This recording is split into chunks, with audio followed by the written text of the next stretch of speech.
За сайн байцгааны өргөн үзэгчтэй тэгээд Баабургой бит хоёрын хийж байгаа. Би бол одоо үл мэдгчийн байр суурь дээр явж байгаа.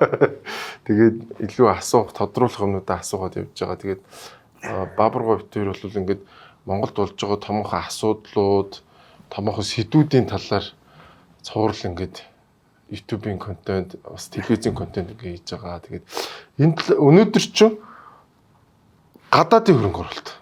Тэг гадаадын хөрөнгө оруулалт ярил л да тий. Ер нь амар том сэдв шүү дээ энэ ч одоо. Төлөвлөлтөөр бол бид нар чинь өөрснөө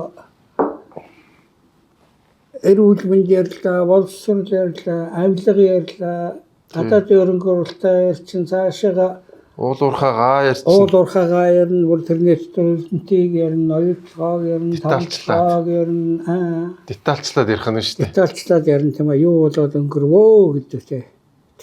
Хуулийн тогтолцоо ярьж болно тийм ээ. Өнөөдөр Доржийн амар төвшин битээр бол одоо гадаадын хөрөнгө оруулалт ярих гээд байна. Энэ бол бас л сонин урт түүх. Тэгэхээр гадаадын хөрөнгө оруулалт гэдэг юм ярьдаг болохоос биш дотоодын хөрөнгө оруулалт гэж байдгүй юм аа. Тийм нэр томьёо.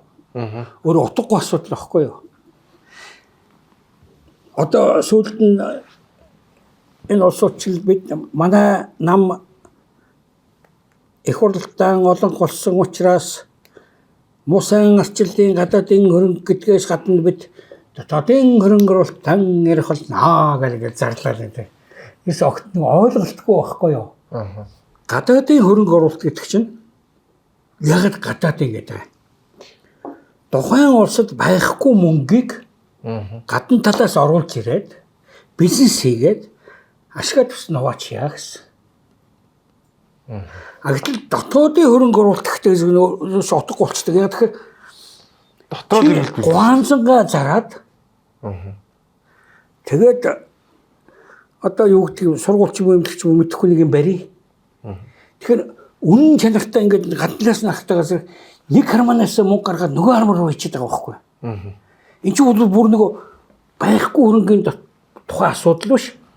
Дотроо байж байгаа хөрөнгийг нэгээс нөгөө рүү шилжүүлж байгаа л асуудал байхгүй тийм үү? Тийм ээ. Тий. Тэгэхээр өөрөө тийм дотоодын хөрөнгө оруулалт гэдэг нэр томьёо өөрөө байдгүй. Гэтэ зарим тал дээр бол ухаан бас дотоодын хөрөнгө оруулалт гэж ярьдаг. Ухаан хятад сүүлийн үед бол тиймэрхүү ярьдаг л да.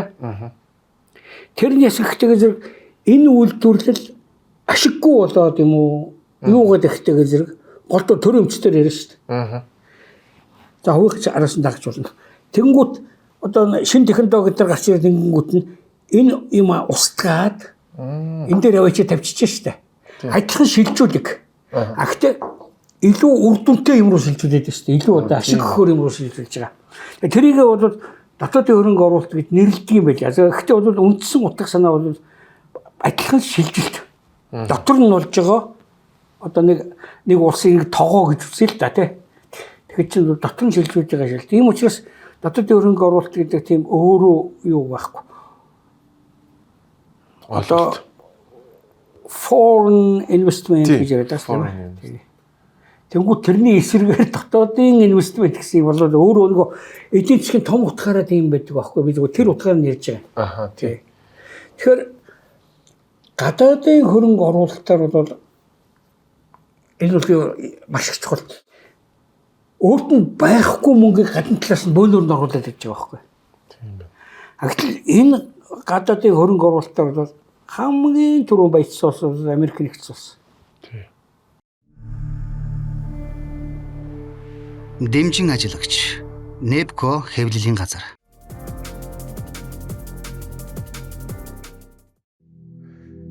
Дэмжин ажиллагч Fuel Way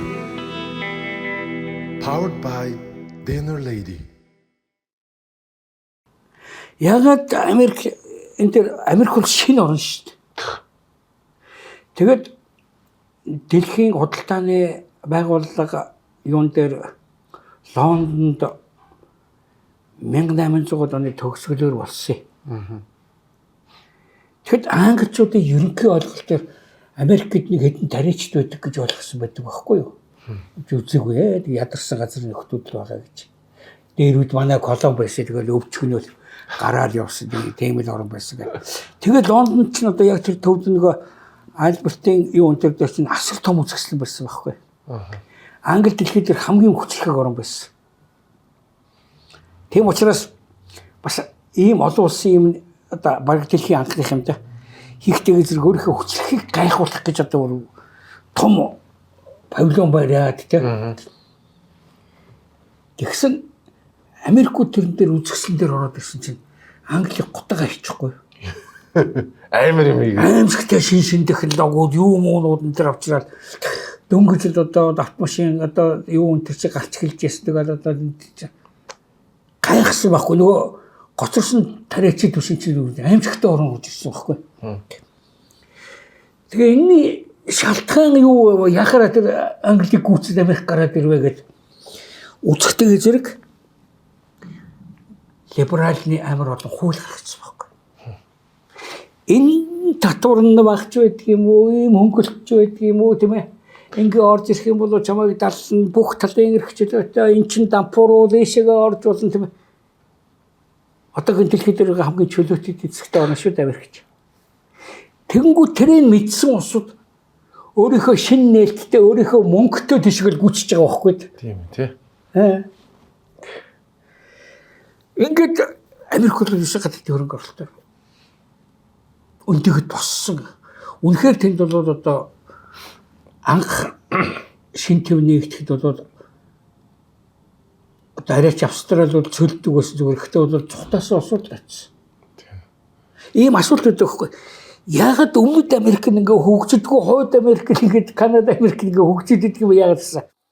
Гэхдээ энд чинь бол эрх чөлөөний төлөө явсан хүмүүс очсон юм аа хойд Америк руу.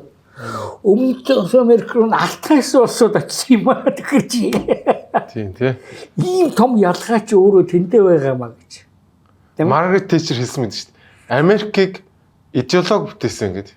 Үзэл санаа. Философи бүтээсэн гэдэг. Тэр нь бол нөгөө эрх чөлөөний философи байхгүй тийм ээ. Одоо манай ч нэг юм яриад байна шүү дээ.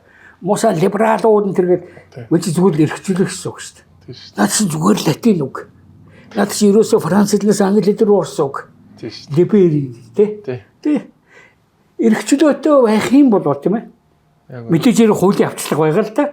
Тэгээс эрх чөлөө өгөхтэйг зэрэг зүгээр явж яснаа хажуутлахаа нэг шууд хутгалж унгаагаад юм байхгүй шүү дээ. Яг үнэ. Тий. Хуулийн хүрээ дотор л бид нар ярина шүү дээ. Тэгэхээр өгөгдсөн хуулийнхаа хүрээ дотор бүрэн чөлөөтэй төрийн ямар ч авчлага байхгүй тий.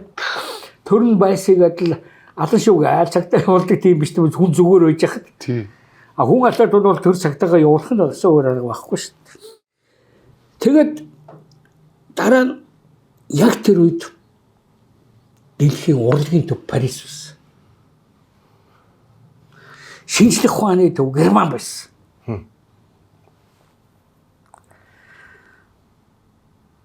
Майклсон гэж гэрлийн хурдыг нэвчсэн физикийн хүн Нобелийн шагнал авлаа. 1910 оноос өмнөх шиг 27 жилийн дараа хоёр дахь Америк авчирсан шүү дээ. Генетик. Энэ бол европчуудад л ажилласан. Шинжлэх ухаан, физик ерөөсөө зүгээр л тэр жинхэнэ мод бол физик байсан. Тэгээ жил дараа Германы эрдэнэт авчирсан. Дараа нь Гитлер гарч ирээд Герман хүн Нобелийн шагналыг хоригдсон үйл гаргасан шүү дээ. Энэ баялаар хогноод нөгөө Нобелийн шагнал авсан Эйнштейн гараа явчихгүй. Гитлер чи өөрөө нөгөө Нобелийн инх тайвны шагналд бүр нэр дэвшижсэн юм шүү дээ. Үгүй тэр нь яг бай тэр чинь хинч дэвшиж болно. Яг л чинь бол хэдэн мянган үйл дэвшдэг чи. Янз янзын газруудаас л дэвшүүлдэг болохоор тэгээ тэрийг л онцолж гайхуулаад байгаа түүс авахтаа шахсан чи биш л дээ бас арайч. Мөнх нийлцээр хийсэн гэж өгөх гэжсэн. Юу нэр дэвшижсэн. Тэгэд Парисууд бол ерөөсө бүх урлаг байсан. Бүгд тэнд л одоо өстой Пикассо Дали Мажчин бол Испани хүмүүс шүү дээ. Тэгээд бүгдээр хин Ван Гогт ч бол Голландын хүн тийм ээ цөмөр Парис л хамгийн магад байсан. Өнөөдөр урлагийн төв Америкт байна. Нөгөө чөлөөт ертөнц чинь бүгдийг татчихсан. Түүнээс биш одоо сая чи манай нэг сайд гисэн байв. Гадаад гисэн монголчуудаа бүгдийг чирж авчирч гэсэн. Харин тий. Тийм мангарын байдгүй гэж ерөөсө хуулийн бололцоо илүү бололцоо болсон газар дугаар хүн хөвнө. Яг үнэ. Тий. Яг ус урсж байгаа юм шиг тий. Ус урсж байгаа юм шиг хөвнө. Ус чинь юу вэ? Хотхон газарлуугаа хүрдэг. Яг үнэ. А тэр хотхон газар чинь хууль. Яг үнэ. Энэ чөлөөт байдал чинь өөрөө хамгийн чаталтай улсуудад татдаг байхгүй. Яг үнэ. Хамгийн дөрөв дээр чи яг тэгэхээр чи шинжлэх ухааны урлагийн шинэ айхтар юм байсан бол тэр зах зээл дээр чи илүү үнээр зарах гэдэг шин. Яг үнэ. Ийм учраас гадаадын хөрөнгө оруулалтаар босч ирсэн улсууд бол Америк. Өнөөдөр Америк гадаадын хөрөнгө оруулалтаар дахиад нэг төвөрөл байгаа. Америкийг татдаг. Нэг. Өнөөдөр Америкч бол холбооны улс шүү дээ. Тий. Муж хоорондын өрсөлдөөн гэдэг аймаар юм болж байна. Гадаадын хөрөнгө оруулалт орж ирдэг байжээ. Манай муж руу. Одоо өнөөдөр Нью-Йоркт бол одоо 200 жил төстэй Америкийн жинхэнэ одоо худалдаа ажилтнуудын төв байлаа шүү дээ. Одоо хажуудалд нэг мангас гараад ирсэн. Нүүж ирсэн. Орхоо байгаа шүү дээ. Тий. Нөгөөдөл чинь илүү нөхцөл Нью-Йоркт өгч байгаа нөхцөлөөс илүү нөхцөл. Нью-Йоркоос хамаагүй бага татвартай шүү дээ. Тий. Нью-Йоркт байгаа хүн чинь Нью-Жерси орж хүнснийхээ зүйлийг цуглуулж буцаад Нью-Йорк руу очиж байгаа. Нүүж ирсэн одоо нөгөө хөрөнгөний орж ирж байгаа хөрөнгөний булаачилтад болж байгаа. Өнөөдөр шинжлэх ухааны айгүй том Принстон их сургуулийн төч бол нүүж ирсэд байгаа шүү дээ. Эйнштейн чинь тэнд очсон шүү дээ. Нью-Йоркт очихгүйгээр. Энэ чинь өөрөө ингэж ерөөсөө одоо хөгжлийн цорын ганц биш. Гэтэ хамгийн чухал хөгжлийн нэг суур нь өөрөө гадаадын хөрөнгө оруулалт үүдэг. Энэ гадаадын хөрөнгө бол яг бүр ядраад өгчхтэйгэн зэрэг нь туслан маягаар орж ирдэг юм биш. Зүгээр илүү нөхсөн бол тэр улс баянч байсан юм аахгүй орж ирдэг. Европын дэлхийд дээр хамгийн баян орны нэг жижигхэн Люксембург гэж болсон байна. Энэ Люксембург бол Люксембургийн ерөнхий сайд нь ирсэн шүү дээ. Би ч асуултаас ичээд идэв. Манайх 60-70 банктай юм офшор ус байгуулчихсан байсан учраас. Танай Люксембургийн банк байдаг ус гайхаад бид нар банкэр яах юм. Яг Жижигхэн улс тэгэнгүүт бүгдэнд нь болцоог нь олгонгууд илүү баг татвар систем тавингууд нөгөө олон банкны систем учраас ингээд Люксембург дээр HSBC хүртэл байгаа гэдэг шиг санагдаж шүү дээ. бүгдээрээ бэ. Тий. Тэгээд тэд ч татвар уруулагч л байгаа байхгүй. Нөгөө улс нь дэлхийд дээр хамгийн баян улс болсон. Зүгээр л. А тэр нь бол хууль хийсэн болохоос өөр юм байхгүй. Энэ 90-ад оны үед коммунизм задарлаа. Коммунизм задрал ингэнгүүт нь Австри-Унгарын эзэн тус гэж байсан шүү дээ. Тий. Тэгээ яг Австри нь хүний өгчлөөр өгчөөд нөгөөх нь бол Оросыг голоо хачин социализм байгуулад унсан шүү дээ. Тэгсэн. Унгарын парламент бий болонгуудаа Австри хуулиудыг унгар хэл дээрээ сайхан угаасаа хуучин холбоотой байсан чинь орчуулаад шинэ унгарын хуулиудаа ичхгүй юу? Зөвлөлт улс задарлаа. Дээрэмчдийн одоо нэг өлгийн орнолдог. Улсаа хулгайлаа шүү дээ цөмөрөө. Будапештийн банк руу хамаг мөнгө авчихсан. Тэр тийм учраас Унгар энэ хуучин коммунистуудаас хамгийн түрүү босоод ирсэн Унгар шүү дээ. Одоо нэг өвчтөй нөхөр гарчихсан дотор солиорол. Тэр нь яах вэ те? Гэхдээ төрүүлээд босоод ирсэн айгүй юутай орнчуудад ерөөсөн Унгар болдгийн шалтгаан бол хуулийн чөлөөлт тавиал юутайгаа тавиал ингэхтэйгээ зэрэгэл барууны орнууд нь итгэж шил гарч ирсэн Унгарт итгэхгүй ч гэсэн хуучин хаман байсан Оросууд нутгаа дээрэмчгүүтээ тэрийг авчид Будапешт руу эхэлж гаргаж байгаа хгүй. Гол нь гоё яг Австрих шиг хөлтэй болцсон тий. Хууль нь Австрих шиг болцсон байхгүй. Ер нь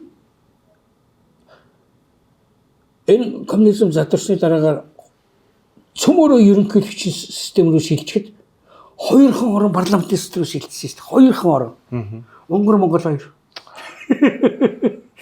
Даанч манайхан тэгээ дараагаар нь ерөнхийлөгчийн засалтай ч юм уу юутай ч юм тэр нь ялгахтахаа болоод бүр учир нь олдохоо болоод энэ дэлхийнхэн байтгаа бид нар өөрснөө юусэн ойлгодгоо шүү дээ. Яг хэн нэрх мэддэг хэн нэрх мэддэг ойлгодгоо.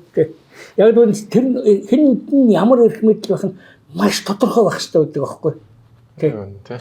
Яг ч одоо манай ерөнхий сайдын ч өөрснөө ойлгохгүй шүү дээ. Хажууд нь сууж байгаа олон жил ажилласан би ойлгодгоо. За гадаад их бол бүр төөрөөд авчихдаг аа. Яг энтэй нь үзсэн. Ерөнхий сайдтай болсон ерөнхийлөгчтэй болсон. Тэгээд ерөнхийдөө кофе амттай уулзч хаашаагаад ороод ирдэг аа. Нэг иймэрхүү. За 2 дахь том гадаадын хөрөнгө оруулалт бол дэг хийсэн орн одоо дэлхийд 2 дугаарт орж байгаа. Маш богино хугацааны оронд. Хятад уу? Хятад. Энэ бол Дэн Сяопин хийсэн ажил. Дэн Сяопин гэдэг одоо 1.46 см-ийн өндөртэй хүн чинь ерөөсөө шууд Америкт очоод бүх томчуудтай нь бол задал бүгдийг нь уриал тэгэл хаттай хөлөөч юмсүр хөнгөлтөө нөхцөл байгаа. Би санаж нь 90-ад оны ихээр баха хаттын удирдлагаас одоо манайхан хэлжсэн шүү дээ. Тэнжин бид нар олон улсын аягүй том бомб болох гэдэг. Тэнжин та нарт аягүй ачаал бүгдэлтэй. Та нар мөнгө зээлээ тэнжин дээрээс газар авчихаа одоо хямдхан задгаа мөнгөөр авахаар байгаа наадах чаа. Тэгээд танай хамаг гадагшаа бараад нуу чинь тэнжингээр дамжиж танайх руу чи очноо. Та нар дээр энэ юу хэрэгтэй? Нэр үнэхээр л тийм болсон шүү дээ. Үнэхээр ч тийм байсан. Сая ч одоо ковидын үеэрстэй тэнжингээс контейнер авч чадахгүй байна гэж ойлцсон. Манд хамгийн ойрын тэрэлтэй. Дараагийн ерөнхийлөгч болоод хөлддөг бомбтой Влади Востокоор юм уу Нахоткоор амлагаа тавьчихсан. Тэр лавар дээр мөсөн дундуур 4-р ангийн төм бодсон дээр газар зүй хичээлээ дандаа тасалдаг байсан бай таар яг тэн зааж өгсөн ч угаасаа. Огт мэдлэггүй л гэж шууд гिचэлтэй суугаа өгсөн шүү дээ. Одоо энэ Путин дураараа түүх тайлбарлаж байгаа шүү дээ. Путины аав ээжийн шарил дээр нэг сургуулийн багш авчаа тэгээ бичсэн шоронд орсон л доо. Хүүхдүүдтэй түүхийн хичээлд нь суулгажээ, хүүхдээ түүхийн хичээлээс нь битгий таслуулжээ гэж одоо Путины аав ээжийн шарил дээр багш хүн бараараа бичээ тавьчихсан чи одоо шоронд сууж байгаа хэрэг. Нэг эмэгтэй багш настай хүн байл. Ингээд энэ ойлголтгүй учраас энэ бол өөрөө хятад бол ерөөсөө энүүгээр л бассан. Гадаадын хөрөнгө оруулалт ярих юм бол хуулийн болоод бүх төрлийн хөнгөлтийг үзүүлж гисэн. Дэлхийн зүгээр л ингээд хятад руу шавж гисэн гэдэг юм. Хятадын үйлдвэрлэгээгүй юм байхгүй. Хятад өнөөдөр яг хэвээр хамгийн дороос эхэлсэн шүү дээ мэдээж хэлж гулгч байж байгаа гэсэн чи. Гэхдээ тэнд эргэнжлийн 5000 жилийн түүхтэй хүмүүс нь утаасаад тэгээ ингээ босч ирэх хичээл хятад ч нэг янз бүрийн Адидасыг Абибас болгоо олдог бүртэй балж өгчөөсөө 90 онд. Өнөөдөр үстэй дорон эсчгүй гоц. Энэ үед дэлхийд нэгдүгürt орж байна. Тэгж. Хүн таньдаг электроникийн системээр дэлхийд нэгд орж байна. Өнөөдөр үстэй тийм ээ. Электрон машинаар автомашины ерөөсөө автомашины үйлдвэрлэлээр дэлхийд нэгд орчлаа. Автомашины үйлдвэрлэлд бол Японы, Америкийн юм байсан. Тийм ээ? Тий. Дараагаар нь бол солонгосууд орж ирсэн. Одоо чи боддоо. Америкийн, Японы автомашины үйлдвэрлэл бол одоо 10 саяыг хийгээд одоо дэлхийд хоёрт орж байгаа байхгүй юу? Угаасаа их уламжлалтай газар шүү дээ. Тий. Хятад 25 сая хийж байгаа үе. Тэгээ дээрээс нь ерөөсөө үндсэн арганд ясах гэсэн хийсэн юм аа. Бараг өртгөөр нь хямдхан гаргадаг байхгүй юу? Баруунхан одоо бууж хүчээ. Дэлхийн зах зээлийн үнээс 30% хямдхан та нар зарж одоо ингэ демпинг гэж ингэ алчих гээд байна тийм ээ. Болилтоо та нар яах гэсэн. 25 сая машин хийж байгаа осооч эхлээд Японч гэсэн ялгаа авахгүй тэгж гарч ирсэн шүү дээ. Хямдаар зодоод сүүлдээ Америк Япон чи яг энэ Америк хятад хоёртой маргалж байгаа шиг энэ худалдааны баланс алдагдсан дээр хэрэлдсэн шүү дээ. Японууд бол айгаад бууж өгсөн л доо. Хятад нь бууж өгөхгүй. Үзэлцээ даймаа зарлал. Одоо ерөөсөө бүр Японд ч бол хин үдчих юус та нар бодит та нарыг хамгааллаа, та нарыг дайнаас аварлаа, юу яалаа тийм босгож өглөө хөрөнгө оруулалт. Одоо та нар манай үндсэн бизнесийг алах гэдэг хэрэгтэй яадаг. Гэтэ алаа хийсэн. Автомашины хятадын Америкийн үйлдвэрч нь бол өөрөө нэрт байдаг үстэй. Одоо хаягдсан хотгоо сууж шít. Бүх автомашинууд чи бүгд тэнд үйлдвэрлэгдэж байгаа. Детройт тий. Детройт гэдэг нь үстэй. Детройт. Бүр юу болчихсон бэ? Нөгөө мө үйлдвэрчний эвлэн байсаа боссоор хотоо сүнэг айцсан. Сүнэг айцсан. Тэгээд гэтэл чи Chrysler, Ford, автомашин үйлдвэрлэдэг бүх байсан. Тэгээд Японууд энэ талаас ягаад дотор талаас нэг айхтар усал гарч ирсэн. Машин болгон өөхөх аваартай гэдэг ерөнхийлөгчд хэд тавьсан гэсэн Яванаас ирсэн нэг араб. Яа. Найд л үү дээ. Би тэрүүгээр Америкийг сониуцохтой шахсан 3 хүний тухай нэг биччихсэн юм да. Тэр сүхсэл зүрүүд гэж сүхсэл зэр гэж үг гаргасан шүү дээ. Тийм нэрээ сүхсэлцэх гэдэг үг гаргасан. Тэр тэр найзлыг бичсэн байхгүй тий. Тийм би нэрийг уншсан. Нэрээ Дэнүрт очсон нэрэл айгүй хэцүү хүнд байдалтай. Ихэнх нь хар арьстай хүмүүс байгаа. Тэгээд хот нь гол нь дампуурсан байна. Дэнүр ч өөрөө дампуурсан. Нөгөө том үйлдвэрүүд нь гараа авчихад байгаа шүү. Тэгээд хот дампуурна гэж ойлголт өгд юм билээ шүү. Хот дампуурна гэж байж байгаа. Стейт бас дампуурна гэж ойлголт өгд юм билээ. Гадаадын хөрөнгө оруулалт гэдэг бол юм чухал юм аа.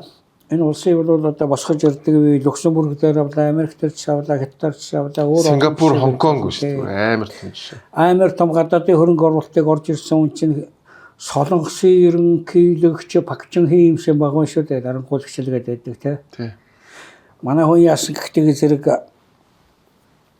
Солонгосын дайны дараач бол Солонгос чинь дайн иргэний дан 3 жил үргэлжлэхээр тэгнэ үү тавьсан 3. Нүдний улаа болцсон байсан.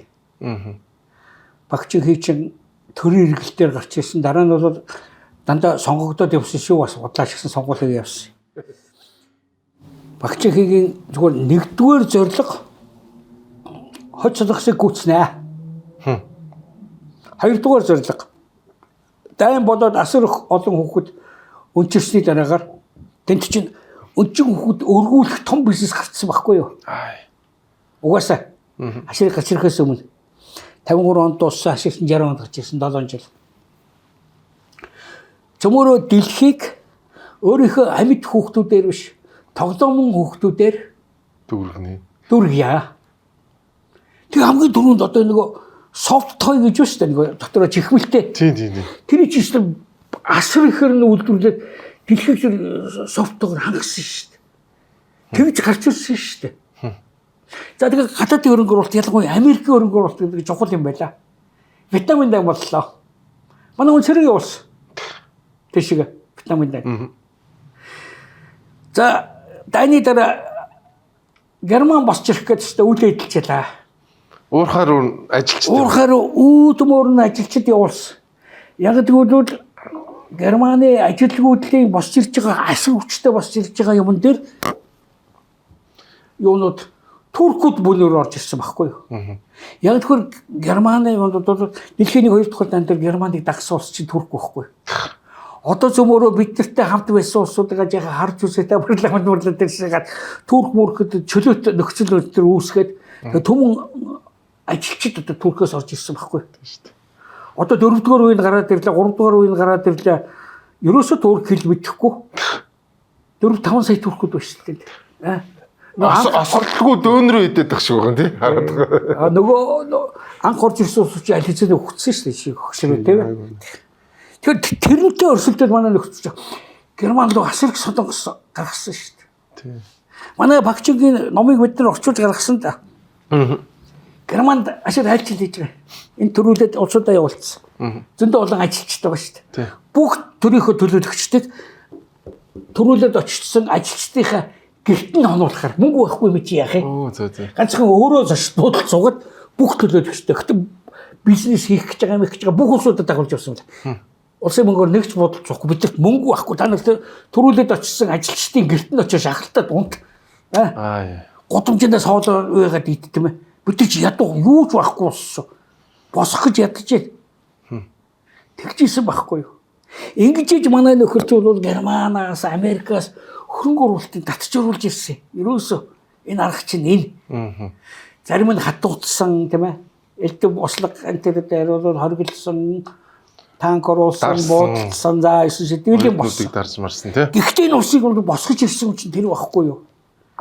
Тэгэхээр дуурайгаад одоо манай энэ хэдийгээ бол одоо алаадаг наад хэдийгээ болохгүй буудаад гэж байгаа биш шүү. Ер нь бол дарангуулын системээр гарч ирсэн улсуудын 1-2% нь ерөөс улс усгсан байдаг шүү. 1-2% нь Сингапур байна.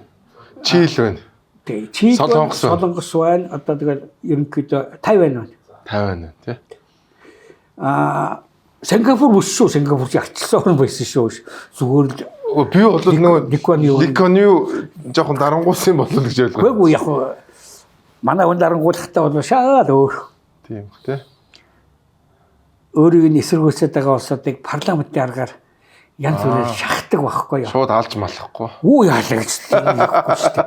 Сингапур ямар дарангуул байгаагүй шүү харин гэж юм тий. Ёстой байгаагүй. Сингапур гадаад хөрөнгө оруулалт болж ирсэн газрын нэг. Яг үнэ.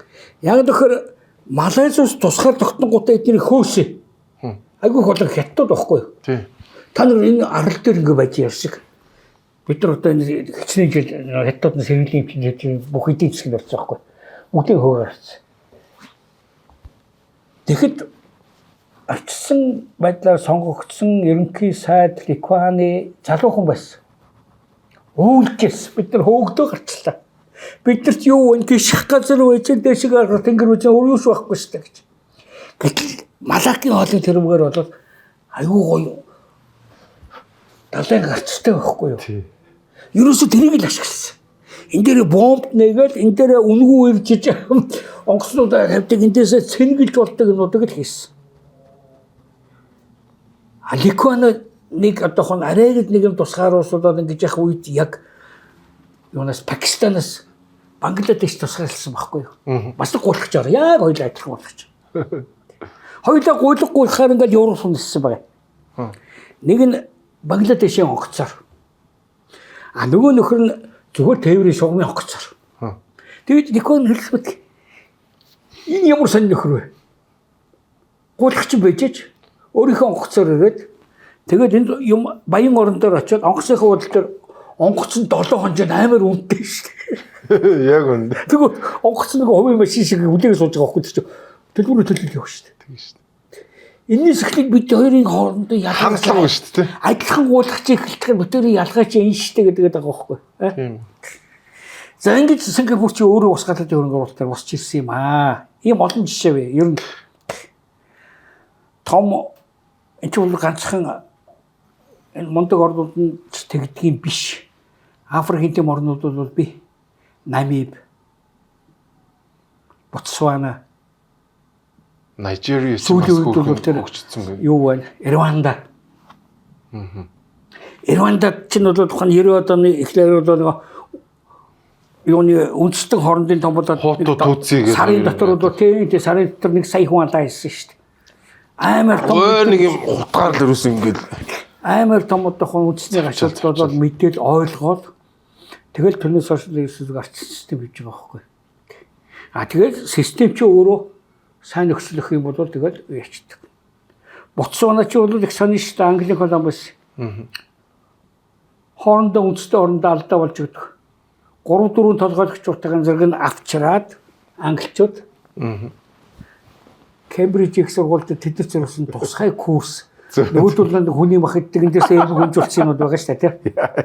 Ингэж юм аа гэд тэд нар айгуусаа ойлгоод тэрнээс хойш хамгийн нормал нөрөө. Ардчсан чөлөөт тийм ээ тэгээд юунаас яасан. Сайн нэг гомдол гаргаад байл. Дэлхийн зааны 60% дээр нутагт жижигхэн газар нутагт байдгийг гинэ. Заана гадагш нь гаргадаг бас нэг экспорт нь байхгүй юу? Тэгсэн чинь одоо нэг хүмүүнлэгийн юм Европод авахгүй болоо. Зааныхын тооны ихсэн авахгүй гэсэн. Энэ заан чинь манай улсыг идчих гэдэг шүү дээ. Амар олон болоод байна гэдэг. Иймэрхүү та.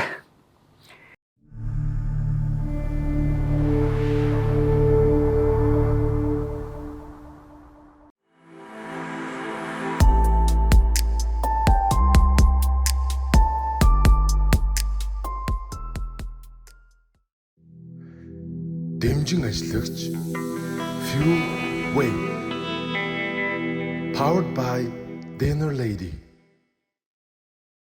За Монгол улсад гадаадын хөрөнгө оруулалт орж ирэх үе нэгдүгээр тул гадаадын хөрөнгө оруулалт бас нэлээд шинэ ойлголт гэж ойлгох хэрэгтэй. Гэхдээ мэдээ худалдаа явдаг газрууд дээр бол одоохон хөрөнгө оруулалт гэж хэлэх үү нөхцөл сайжрах гэдэг асуудал дээр дэлхийд хамгийн анхны чөлөөт худалдааг монголчууд хийсэн гэдгийг хамгийн анхны. Энэ ясан гэхдээ зэрэг бүр цэн ус хүн улсын үеэс эхлээд одоохон ингээд юутай Венец хоёрын хооронд энэ Шаан гэж хот байна шүү дээ. Тийм ээ. Нөгөө Цэнши хаантайгийн булс гарч ирсэн гэх. Тэрний хоорондын холбоо үүссэн шиг чинь хятад ч бол тухайн үе дээр дэлхий дээр байж байгаа GDP-ийн 60%-ийг ганцаараа гаргадаг байсан байхгүй юу? Мингийн үед 30% ганцаараа даадаг байсан. Маогийн хувьд 3% болсон байхгүй юу? Одоо бол мундаг болчихсон дахиад 20% хүрч байна. Тий. Тэгээд энэ замч бол хамгийн түрүүг ийм замч бол дээрэмчд дижлэгддэг байхгүй. Эдгээр чи хятадууд нь өөрснөө ингэж яваад тийм ээ. Шинжаанаар дараад ийшээгээ тэгээд яваад Персийн нутг руу ороод тэгээд дамжуулаад явуулсан тэр мараач. Тэгээс нэг сайхан ужаал хамгийн маварч явж байгаа юун дээр очино гэж байхгүй шүү дээ. Замч өөрөө ингэж дамжуулаад тэр тоолондоо жоохон үн нэмэгдээл яваад. Мэдээж үн нэмэгдэхгүй ямар яг байх юм. Одоо манайхны ойлгодгоор бол change юм уу да тийм ээ. Change юм уу да. Энэ ч өөрөө чөлөөт худалдааны Адам Смит хэлсэн юм чи тэрсүүд энэ чөлөөт худалдаа чи аваа явдаг юм аа энэ улсын чинь тийм ээ. Өнөөдөр дэлхий дээр байж байгаа худалдааны хамгийн том ашигтай том юм бол change-ууд дээр байдаг. Тийм шүү дээ. Энэ дээр гар утас хийж байгаа компани чинь нэмийг энд яг үн өргөж байгаа улсууд чинь change-ууд байхгүй. Тийм шүү дээ. Тэгэнгүүт энэ гар утас хийж байгаа улсуудын чинь өөрсний change-тэй энэ ч бас дахиад дамжин шүү дээ. Тэгээ татвар матурууд гайлмаад төв юм дамжиж байгаа шүү дээ. Энд гарч байгаа нөхцөл чинь энд авчиж 3 4 нугалж өгдөг. Манайхан бол change-ууд гэдэг байгаа. Олон улсад бол бизнесмэнүүд, энтерпренеурууд гэж хэлээд байгаа. Тийм, энтерпренеур гэж одоо хоёрдугаар түүхөөр их муухайгаар хандсан юм аа. Ер нь энэ хамгийн том худалдаач улсууд чинь бол жүүдүүд хятадууд байлаа. Тэгэхээр ажил хийгүү, хөдөлмөр хийхгүй, хүний эмийг аваад өөр газар дамал цардаг улсууд гэдэг утгаараа Күнз дургу байсан. Лао Цзи дургу байсан. Иесус Христ дургу байсан. Бүгдээрээ муу хэлдэг. Христийн үгүй. Худалдаачдыг хамгийн түрүүн сүмөөс өөх хэрэгтэй гэж. Та ч нэг уурлаад нэг сүм дотор бараа зарж ирсэн хүмүүс бүх юмд буулгадаг гэсэн үг гэдэг шүү дээ. Тэгэхээр манай хүний бодсон одоо Хятадаас авчирсан торгын одоо Иерусалимд тийм ээ яг тэр үнээр нь өгчих хэвээр байл дээ. Тэнийг биш болоод юугаад гэх юм бэлээ. Тэгээд зөндөө алдагл замтнах гэсэн байна. Тийм шүү дээ. Энэ асуудал бол бид нар тэр үеий чи бол ерөөсө түүхэнд меркантилизм гэдгийг. Меркан гэдэг чинь одоо худалдаа наймаа шүү дээ. Тэгээ энээсээ болж ядуурсан улсын нэг жишээг Испани гэдгийг. Асар том колонтой болчиход тэндээс ч алт зөөгөлтэй юм гаргахгүй ингээд үзэл тээ. Тэгээ энийг бүгдээр ингээд өөрчилсөн үе Адам Смит. Үгүй энэ худалдаа чинь яваад байна. Манай энд адилхан худалдаа хийхгүйгээр өөрснөө усан үлсэн урахаар хүүтэн урахгүй байна. Бид нар вискэнд мундаг. Тэгээд өмнөд Францад вискиг өгөөд оронд нь дарсыг авъя. Тэнгүүд рекордо тэрний бүр гоё болгоо тий. Вэн чи харьцангуй давуу тал байдаг юм байна шүү дээ тий. Ингээд англи ч өөрөө суг гарч хөгжиж гарсан нэг шалтгаан энэ байхгүй юу? Өөрөө меркантилизмаас салаад тийм ээ. Одоо либерал гэж одоо манайхны хараал гэдээ ойлгочихсон. Нөгөө пихло гэдгийг оронд хэрэгэлдэг хараал гэдээ ойлгоцсон шүү тийм ээ. Homo P гэж дуудаж байгаа оронд homo liberala гэж дуудвал илүү хүчтэй санагдаад байгаа байхгүй. Тийм хараалын дээд энтер гэж ингээд ойлгоод байдаг. Тэгэхээр яг тэр үед л одоо чөлөөт худалдаа хийж исэн гэсэн үг тийм. Тийм ерөөсөө англи улсын хөгжсөн чинь хоёрхан шалтгаан байна. Нэгдүгээр бол манай нэгдүгээр Элизабетийн үед бол Испани армата гэдэг дийлддэг болоод тэгэл зохион унахсан шүү дээ. Тэ? Энд бол өөрснийхөө гадагшгаа их чөлөөт бүх худалдааг нэг ажиллаж байгаа байхгүй. Далайд хэн ноёлж ин тэр нь тэ. А нөгөөх нь Адам Смит, Рикардо, Хэмминг гэдэг нь Тэгээд энэ юм учраас чи өөр юм байна. Бидэрт эрхчлөө хэрэгтэй, мэдээ чөлөө судалтай хэрэгтэй. Гэтэл чөлөө судалтааны анхны юм хийсэн бол одоо номон дээр тэмдэглэл монголчууд хийсэн багч. Яг тэгэхээр нөгөө чөлөө судалтай явдаг замыг чи цэвэрлээ хийсэн байхгүй эзэлсэн гэдэг аргаар.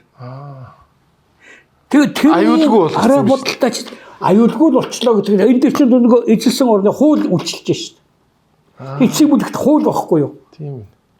Хогчин шүүж зүгээр худалдаа хийж байгаа үнэлээ халдах юм бол чамайг алан шуугаад хийчихэж байгаа байхгүй юу? Энд бичсэн арабын худалдаачны бичсэн одоо хадгалагдж үлдсэн үе.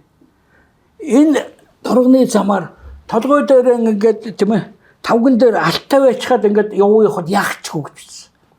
Дунд зууны үед энэ бол ерөөсөө баг бүцгүй зүйл байхгүй юу? Байх боломжгүй зүйл. Байх боломжгүй зүйл байхгүй юу? Ийм учраас бол энэ чөлөө тодтолтойг юу адам эсвэл онлайн гаргасан болохоос наа чи монголчууд амьдралаар тушаад үссэн зүйл. Би Тийм. Гэхдээ энэ маань юу гэж нөхтэй зэрэг бас дахиад яг тэрийг нэг хамгаалаж чөлөөлөд байгаа юм. Тэдээс татвар авдаг байхгүй юу? Тийм ээ.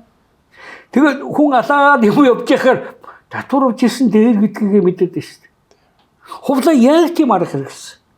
Зүгээр л татвараар явчих. Орж ирэх мэрэх гадалтаа хийх мэхийн чөлөөтэй болох ч хийжиг. А гэдэг нааш татвар өг. Яг үнэ. Энэ нь тэгээд л цэрэгтэйгээ босоод хагас нь алуулаад гэжсэн хамаагүй дээр байхгүй. Хамаагүй их тайванч дээр. Их тайван жарга. Тийм учраас тэр чинь бүр түүхээр Pax Mongolica гэж нэрлэдэг. Оо. Pax гэдэг маань тайван, инх тайван гэсэн үг шүү дээ. Тэрнээс өмнө байсан одоо 3 том Pax байдаг. Оромын Pax гэж эзэлсэн одоо Оромын эзэнт бүрэн дээр эзэлсэн бүхэл одоо хууль мөл тайван байх энэ нөхцөлүүд бүгдийг хангасан нөхцөл. Нөгөөх нь Pax Mongolica гэж байна. Тэрний дараа Pax Britannica гэж байна. Энэ маань одоо Британий эзэнт гүрнүүдэд байж байгаа колон одоо өнөөдөр чинь юу вэ? Commonwealth гэж нэрлэдэг байгаа шүү. Энэ орлууд дээр бол ижил хууль тогтоогоод ижил юуг одоо бий болгосон. Өнөөдрийн энтхэг гэдэг чинь бол эцсийн бүлэгт англичуудын бүтээл шүү дээ. Хэрвээ дураараа тусгаар ус болоод гэвэл энтхгээс үүсдэг хамгийн доотлын хэмжээгээр ихэд 100 гаруй тусгаар ус гарч ирнэ гэж. Хэл мэлээ ойлгодог үгсэж бүгд хоорондоо. Ойлгохгүй. Тэр өтгөө нэг удаа энтхэг ерөнхийсад хин хэл мэддэггүй хүн гарч ирсэн шүү дээ англиар ярьдаг. За. Тэр нь өөрийнхөө хэлийг л мэддэг байхгүй юу? Гэтэ эдгээр чинь харилцаа бүгд англи хэлчихгүй юу? Тий. Тэгэхээр энтхэг англи хэлгүй байсан бол ерөөсөө дахиад гिचний олон улс болох байсан. Тий. Соёлын, шашны бүх юм өөр шүү дээ. Одоо нэг ойролцоо 3 л баг шиг байна тий. Тий. Пакистан гэж баг шиг байна. Тэр наан Шри-Ланк гэдэг ингээд нэг юм 3 л. Гүйгүү чи өөрөө чинь энтхэг чинь бол англичууд шашнаар нь 2 хуваацсан шүү дээ. Пакистан энтхэг гээд 2 хуваацсан шүү дээ. Энтхэг чинь дотороо бол одоо халистаа, мужират гэсэн бүр шал өөр юмнууд байгаа. Тий. А энтхэгийн хүн амын олонх нь бол хинди болохоос биш. Гэхдээ нэг 50 ч өмнө чинь тэр 500 сая хүнтэй болсон байгаа шүү дээ. За ийм байна. Одоо бид гадаадаас бол зүгээр гадаад ерөнхий оролцдог ийм чухал юм байдгийг тайлбарлалаа. За манай улс яасан бэ? За улсаа эхлээд юм агчлаа тийм ээ. Pax Mongolica. Дараагийн асуудал яг бид нар ч бол нөгөө манжийн дадлал гэж хэлнэ үү, эрхшээл гэж нэрлэнэ үү, юу гэсэн вассал гэж нэрлэнэ үү тийм ээ. Тэндээс тэжээл гэж явлаа. Монгол улс маань тусгаар тогтнолоо. За бидэрт мөнгө хэрэгтэй. Манжийн төр байхгүй болсон, мөнгө хөгдөх газар байхгүй болсон. Яг үнэ. 90 онтой л ижлэхэн нөхцөл бий болсон байна шүү дээ. Тэгэд хамгийн түрүүн байгуулагдсан юм чинь Борогийн алт. Алтан булгийн одоо тэр үед Хяхтын гэж нэрлэжсэн. Хяхтын булгарын завод. Булгар гэдэг чинь бол одоо өөрөө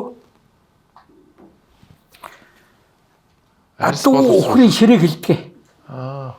Тэрийг болсон. Илүү зузааны булгар гэж. Зузааг хоёрсоо адуу ухрын ширээг гэж хэлдэг. Тэгээ би өөр хайгаад өөр зөндөө хайсан байхгүй. Булгаар гэдэг ямар үг лав орс үг шин одоо манж үг юм болов хятад үг юм болов зөндөө хайсан. Тэгээ байжснаа булгарын завууч 1912 онд байгуулагдсан байхгүй. Зөө. Тэгээд тэр чинь эзэн нэг Америк авгаа байсан. Энэ яг англи үгүүд таарна гэж тайсан чинь ухрын ширээг англиар булихэр гэдэг юм байна. Оо бүүл. Тий бүүл гэдэг чинь бүүл. Тий ухах тийм ээ ухр. Хэр гэдэг нь герман үг юм байна. Тэгээд нийлхтэйгээ зэрэг юу болчт юм байна. Үхрийн шир болчт юм байна. Үхрийн шир болчт юм байна. Үхрийн шир. Одоо бухны үсэл гэсэн үг шүү дээ, тий? Бухын үс гэсэн хаар гэдэг чинь одоо германаар үс гэсэн үг шүү дээ, тий? Биш шах. Өөрөөр хүчин дээр яг хаар шүү дээ. Хэрэг гэж бичсэн баг яг гэж хаад тий. Тэгээд энэ үг маань өөрөө ерөөсөө үхрийн ширийг л хэлдэг үг юм байна. Тэр нь Монгол айлгаар орсод булгаар болчихсон юм байна. За.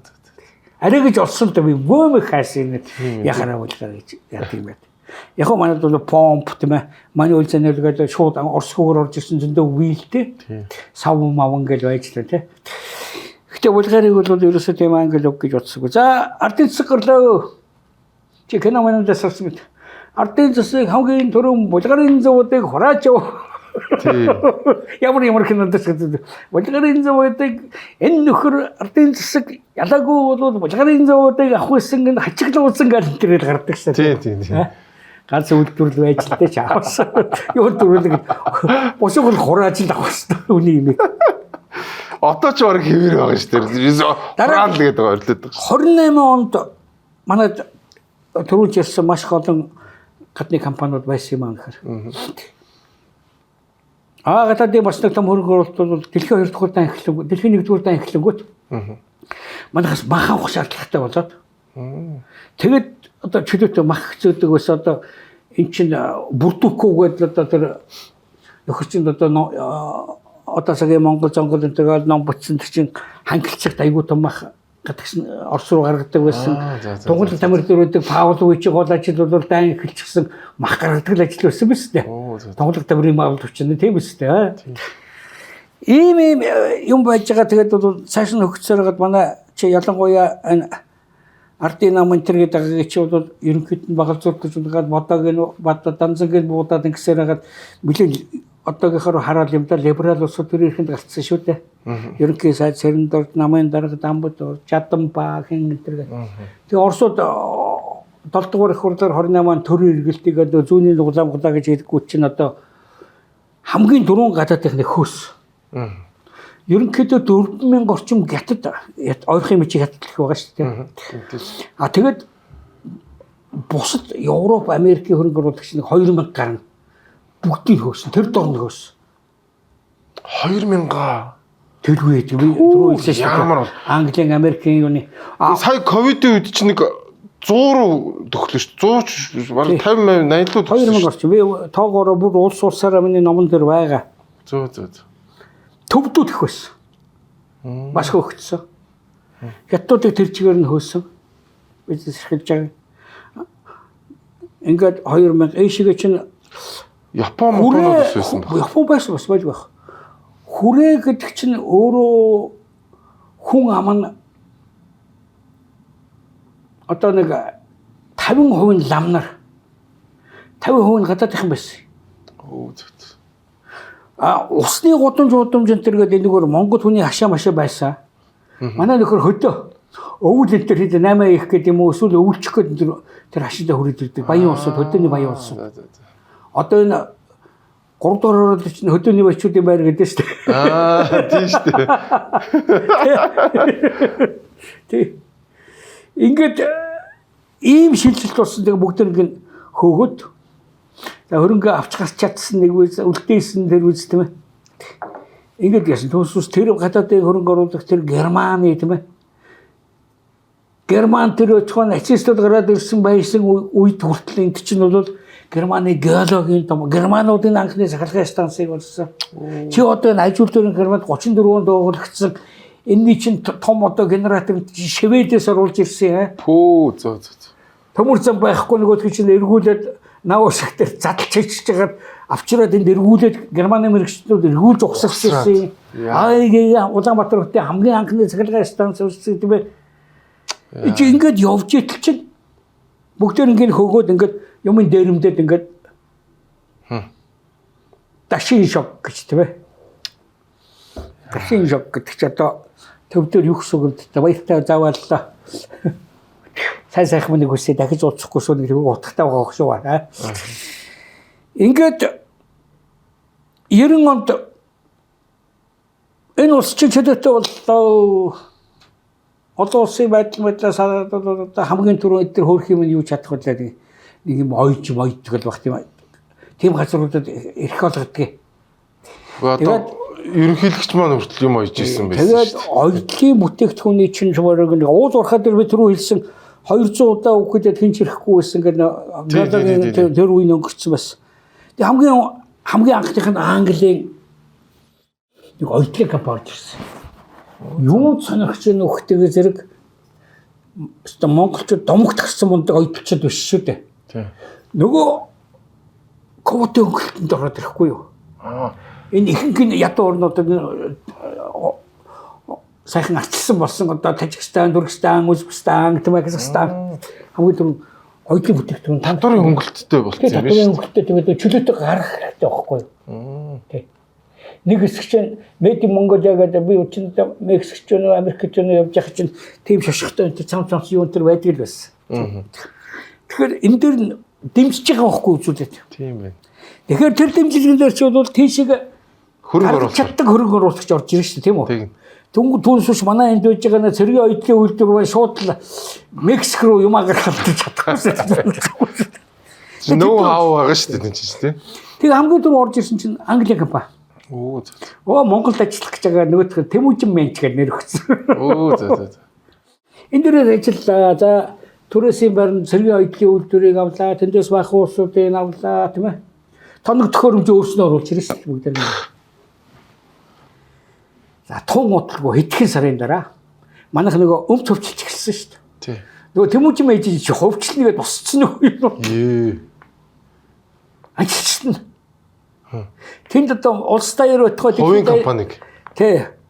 Хувийн компани мэгэл хөвчлэнгээд авчихсан. Тэнд чинь одоо Монгол улстай их алдартай том дэлхийн одоо мэдээллийн их том цэг болчихсон. Хөх өшнөг үлээ хөх толб бүлөө нэг нэм сонин. Тий хөх толб. Толгойтсон тэр. Тэнд нэг хоёр хүүхэн гарцсан. Хаа. Нөгөө тоног төхөөрөмж цонхоор шидэд. Хүү ямар. Ингээ шударгч монголчууд одоо ингээд шолуулаад яг энэ Английн компани зэрэг тэнд аялалчин болсон чинь би 8 кг тураад тийм ээ. Тэгээ бүр нүднээс гараад тэгээд гэр орносоо хөөгдөөд одоо бүр аимшигтай шингүү ажиллуулаад. Жиггэн капиталистууд байна гэсэн үг.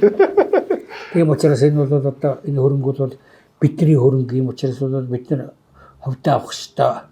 Маач унжаад байгаа мууга цонхоор гаргаж та тэр үе одоо сайн санаж байгаа тэр үе жоохон байсан бахараа өө юм бол Тэмүүжин гараа өвчсөн босоохоо. Тэгээ зүгээр өвөр Монголд очиод Тэмүүжин Менчнэттэйгээр сайхан амтраад. Гэтэ хятад бол тийм их өндөр хөнгөлтөнд ороогүй байсан. Гэхдээ л ашигтай ажиллаж байгаа шүү дээ. Оёдлын үйлдвэр.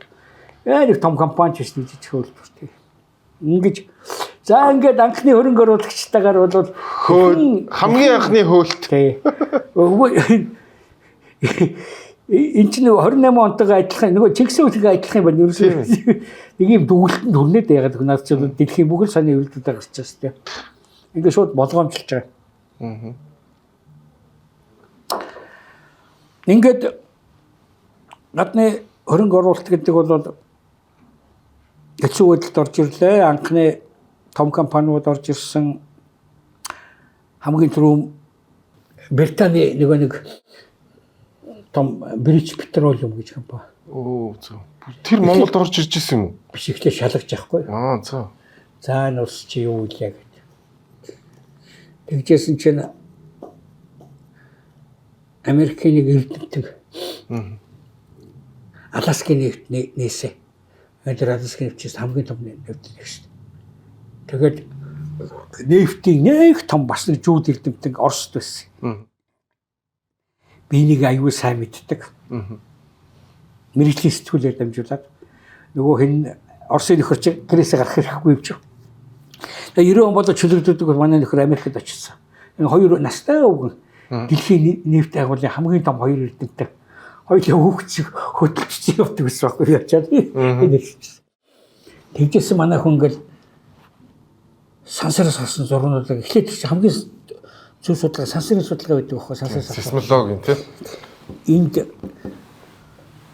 6 тэрбум баррелийн багтаамжтай онгорхой нүх Монголын нутаг дотор байна гэдэг. Энэ маань юу гэсэн үг гэхээр тэр чинь эсвэл хоосон хөндий байд юм байна. Эсвэл устай байдаг юм байна. Эсвэл газтай байдаг юм байна. Эсвэл нефттэй байдаг юм байна.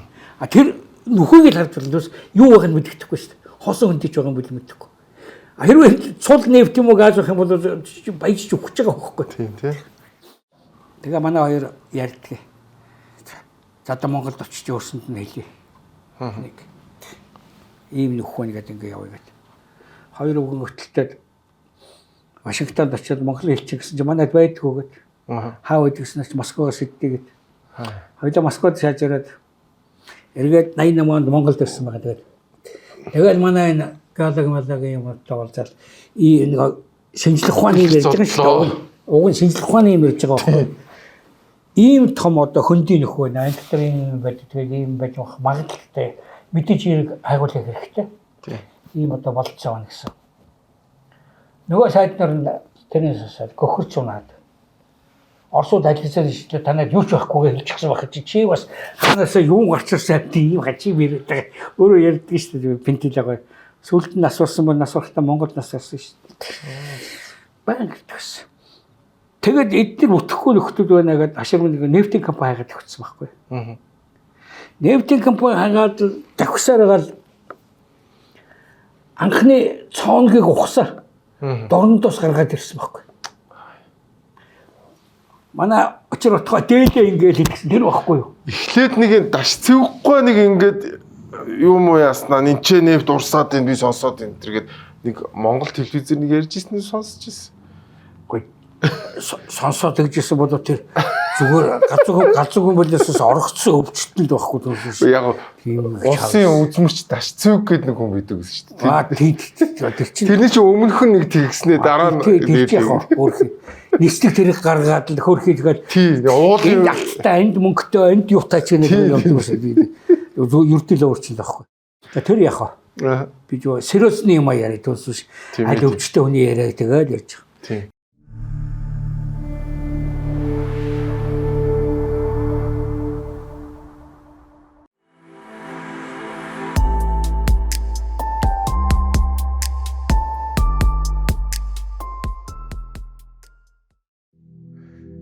Дэмжин ажиллагч Fuel Way powered by Dinner Lady. Тэгээд энд нефт гэдэг одоо тэнд анхны цоон хийгээд нефт гаргаад ирэхгүй ориглоо. Улсаараа баярлаад одоо чи болсон шүү дээ. Дээлээ ингэж тэгээд анх тэд нар чинь вентилятор анх хийсэн. Монгол улсын газар нутгийг ингээд юу гэж хуваагаад 21 өнө 22 зонд хуваагаад тэгээд чинь нефттэй байгаа эсвэл мэддэхгүй шүү дээ мэддэхгүй. Зүгээр нефт байж болох газруудаар хаана хийж болох уу гэдэг ихтэй хамгийн түрүүн одоо хүүхд шиг юм да ингээд дэвтэр дээр ингээд англи хийдэг шиг хийгээд тэгээд зүүн баянгийнхыг үзээ зүүн баянгийнх ч бол ерөөсөө нөгөө өтгөн нефт мазуутлаараа нөхөхөөс эсвэл шингэн нефт гардггүй юм байна л да.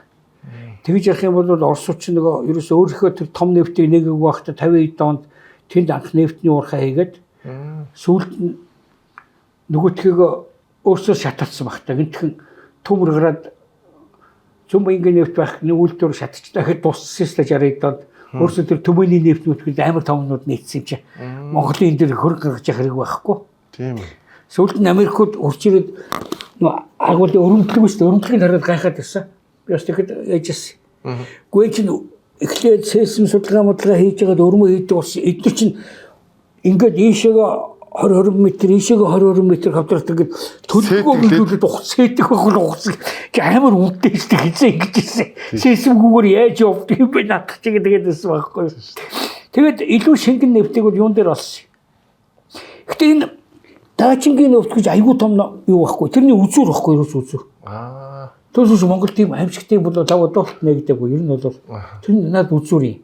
Тэгээд үзүртэй гай болт нэг үзүр чи нэг газараа бөгнөсөн биш ингээд ийм юу байхгүй. Тустай. Тий.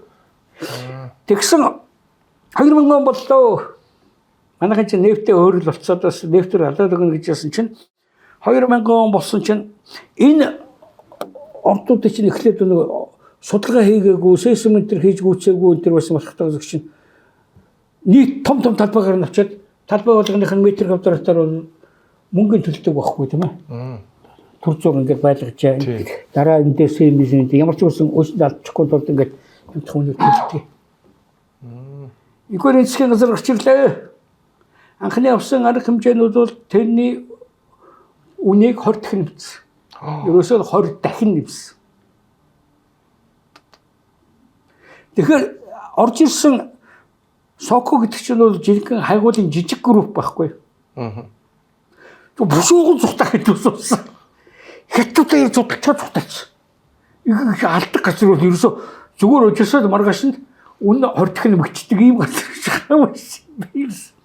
Тэгэл тэгээд одоогийн хятадын компани болсон юм биш үү? Хятадын компани орж ирэхгүй юу? Хятадын компани улсын компани. Улсын компани маань бол өөрөө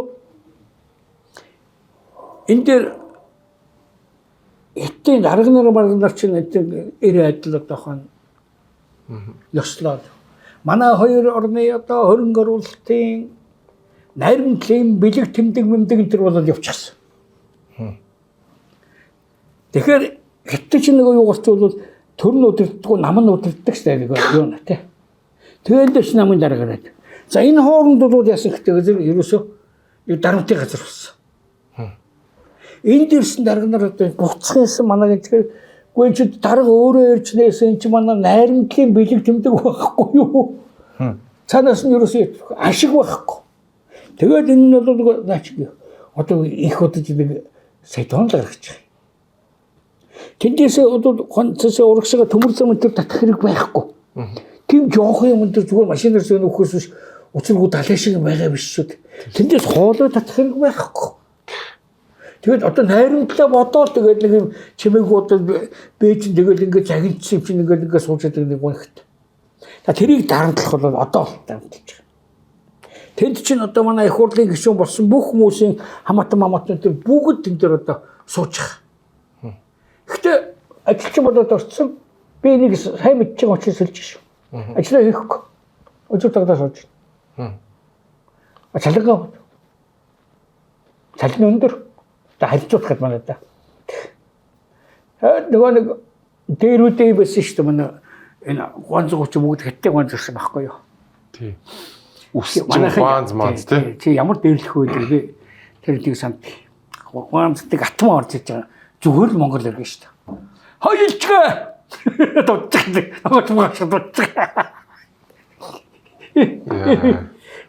Тэгээд одчихсаа гэдэг ялаа болоо чи нэг яаж байгаа чи мөнгө чи төлөхгүй амар дүүрлэхүүд юм байсан юм аа би тэр жоохон байх юм мэдтий яг тийм арч байгаа ч байхгүй тэгэл тэнд чинь худлаа юу яагаад л элдв нөгөө олон нийтийн байгууллага гэдэг нэр өгсөн эх орны хамгаалагч энэ чи очиод дарамтлаад жаал юм юу яаж яваа одоо яг үндэ салахын тус тэрийг бол чи зүгээр энэ юуны улсууд ялаагийн улсууд юун төрөөс байгаа чи ч одоо геофизик за ятхнаа тэр талаар бол чи мэдэх хүн энэ бол түмэн гомдол явдаг би энэ юмнуудыг зүгээр зөндөө ажиглаад яжсан хавьяамд нөгөөдөл нь үнэхээр цаад орж ирсэн хувийн компани байсан бол бити хуцаа гэж алдаад хөөгөөд гараа явчих واخгүй гэтэл чинь дээрээсээ намаас харьяалалтай газар дарга найрамдлын бэлэг тэмдэг гэсэн. Энд бүр тэр өтгөө намын даргаар ирж байгаа хамгийн том дарга нэг хөө Улаанбаатар суудаг хүн. За нэг жилийн сэтгэрдэх өгж байгаа шүү дээ. Гуугаал тэгээд өвчин туссан гэж бүр явахын тус болдог. Ажлын бүтэж байгаа юм байхгүй. Гэтэл чи манайх чи нэг сая тонн бензин гарлаа гэхэд 50 хүн л одоо бензин бодсон. Асар өндөр өртгөр шүү бас. Тийм. Тэгсэн тэрүүгээрээ сахим нефтний үйлдвэр гэдэг энд барьсан сууж байгаа. Тэгтээ тэргүй үндэс түүхийн нефтээс түүхийн нефтсөх нь бол бүр үнэтэй. Хоёрдугаарт ямар ч нефт боловсруулах үйлдвэр байна бол хажуудаа химийн үйлдвэрүүд бүтдэггүй байхгүй юу? Тийм шүү дээ. Тэгсэн зөвхөн бензин гаргахаас хаас нөгөө үлдэгдэл 50% нөгөө тэрий чинь бол ямар нэг юм бол химийн үйлдвэрэл боловсруулж шүү дээ. Явсарга хамгийн сүлдээ замын хаар бол. Ядхна өсний сан болох хэрэгтэй байдаг байхгүй тэрүүг урчаа. Хоёрдугаар нефтийн боловсруулах үйлдвэрийг 3хан газар барьж болдгийг ерөөсөө өөр юутай. Нефт олзруулж байгаа газар дээр үүж. Ойрхон. Татсан хоолойны амсаг дээр үүж болно. Далайн хэрэг дээр үүж болно. Өөр болцоо байхгүй. Төөсөс бол эцэг өөр дунд говт байгуул, дорн говт байгуулдаг байхгүй л дүүрч тэр. Тэр хахуул тэр идэж ууж байгаа мөнгө. За тэрийг орхин яар шиг. Манайхан тэгээд ингэж бодоод байх юм. Одоо эх орны хон нефтийг ашиглана гэж яриад байх юм. Хаач үлдвэрсэн наач октонороо ялгуутай болохоос биш надад чинь адилхан л үнэ. Эх орны хон спиртийг хэрэглэнэ. Монгол хүнд Монгол төмс гэж байгаа шүү дээ. Монгол хүнд Монгол төмс биш Монгол төмсгөл байдаг байхгүй юу? Уусаараа тэгээд. Монгол. Ер нь төмс гэдэг чинь юу гэвч төмс гэдэг хүнээс гарсан шүү дээ. Хан тийм бах. Хэлбэр нийжлэхэ. Тий. Тийм бах. Тийм. Тэгээд анхтай энэ бүрөөдөд оруулж ирсэн. Чи хушиг гэж самар мэднэ шүү дээ. Тий. Тэг хөрхөн нэр өгсөн байгаа шүү дээ. Өөрийнхөө адилхан харагдаад байгаа. Би тэр яг бензин нэрдэг үйлдвэртэй холбоотой нэг пост хийчихгүй. Би ингээд яг тэнцээ нэг туслан гүйцэтгэл хийжсэн компанийн залуучуудад нэг өдөржингөө нэг машинаар явахгүй. Ямархгүй байна. Ер нь үйлдвэр маань хизээ басуу гэсэн чинь. Бидний очиж исэн хамгийн фейл үйлдвэр гэд надад зүгээр ярихгүй юу? Амар хэцүү ингээд бид нар өстө арай гэж нэг ямар ч юм ягаал дуусгаал гарсан гэд. Тэгээд тэрийн твиттер дээр бичсэн пүү өстө чи баг Монголынхоо бензиний эсрэг юу яриад байгаа гэсэн бүр амар юм болсон. Яагаад манайд нефтний үйлдвэр барьж болохгүй вэ гэдэг дээр би айгүй том бичсэн шүү дээ. Ялгаагүй Оросоос тэгэл түүхийн нефтэл зөөх юм билээ шүү дээ. Түүхийн нефт зөөх нь бензин зөөсөөс хамаагүй л өртөхтэй тэгнэ үз. Тийм шүү дээ. Нэг юм вагоны явгсан дотор бол түүхийн нефт аль зэрэг багтах уу? Тийм. Тэгээ тэрний чинь тал нь багтах уу тийм ээ? Тал нь ч болохгүй те баг 3-1 л бензин болно. 3-1-нд одоо чи нөгөө явмкстай дүүрэх хэрэгтэй одоо тийм ээ. Тэгтээ зэрэг юрдикоос хэдэх хэцээх үү? Тэгэхээр эн чинь өөрөө бол одоо нэг авилга дээр л ярих хэрэгтэй. Яг тэгэхээр энд хинт ашигтай байгаа юм. Манай нэрхөрж байгаа улсууд ашигтай байгаа байхгүй юу? Яагаад ашигтай байгаа юм?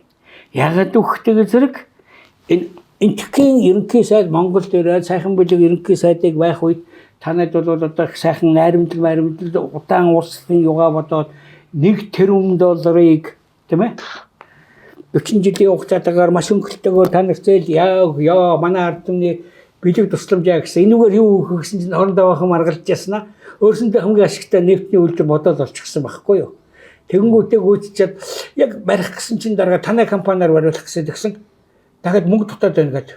Нөгөө компани тэрийг хөөцөлдөд 250 сая доллар нэмээд өөрийнхөө засгаас авчихгүй.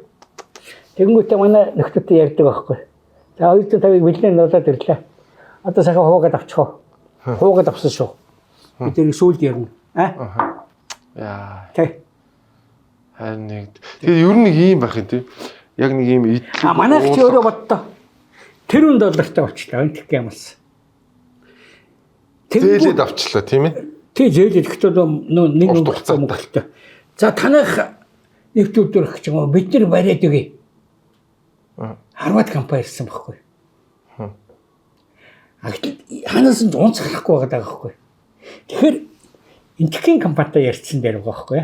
Энтхийн компани сэгээс дахиад 250 болоод ирнэ.